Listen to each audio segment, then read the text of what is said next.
இப்போ இந்த பம்ப் எப்படி ஒர்க் ஆகுது அப்படிங்கிற ஒர்க்கிங் பிரின்சிபலை பற்றி டீட்டெயிலாக பார்க்கலாம். இதுதான் ரொம்பவே முக்கியமான பார்ட். ரொம்ப கவனமாக பாருங்க.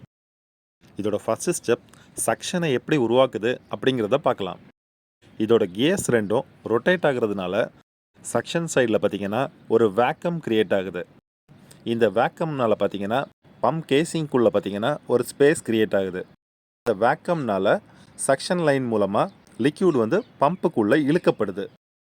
இப்படி இந்த வேக்கம்னால பம்ப் கேசிங்குள்ளே இழுக்கப்பட்ட லிக்யூட் பார்த்தீங்கன்னா கியர் டீத்ஸ்க்கு இடையில ட்ராப் ஆகுது. இது ரொம்பவுமே முக்கியமான ஒரு கான்செப்ட். இப்படி இழுக்கப்பட்ட லிக்யூட் பார்த்தீங்கன்னா கியர்ஸ் ரொட்டேட் ஆகுறதுனால அவுட் சைடுக்கு ட்ராவல் ஆகுது. இந்த மாதிரி கியர் கண்டினியூவாக ரொட்டேட் ஆகிட்டே இருக்கிறதுனால லிக்யூட் பார்த்தீங்கன்னா செக்ஷன் சைட்லேருந்து டிஸ்சார்ஜ் சைடுக்கு கண்டினியூவாக மூவ் ஆகிட்டே இருக்குது. இந்த டிஸ்சார்ஜ் சைடில் பார்த்தீங்கன்னா மேஷ் ஆகிருக்கிற கியர் வந்து ரெண்டுமே ரிலீஸ் ஆகுது. கியர்ஸில் ட்ராப் ஆகிருக்கிற லிக்யூட் பார்த்தீங்கன்னா வெளியே புஷ் பண்ணி தள்ளப்படுது. இதனால தான் இந்த பம்ப் மூலமாக ப்ரெஷர் கிரியேட் ஆகுது.